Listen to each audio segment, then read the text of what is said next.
Ang requirement kasi natin ng vaccinations, I would say, sa soft mandate, no? Obligado ang ating government na magbigay ng bakuna to make it available, to have a system in place, pero nasa sa tao pa rin yung pagtanggap. Never naman natin talagang ni-require, di ba? If you will remember, again, going back to our COVID experience, we never actually had a mandate, no?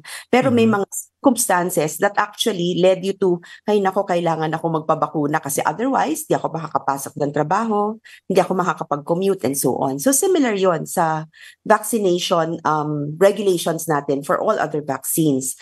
We have all of these vaccines available in the local health centers. Nabanggit mo yung diphtheria, pertussis, measles, Mhm. influenza B, and now the pneumococcal conjugate vaccines. These are all available for free for kids.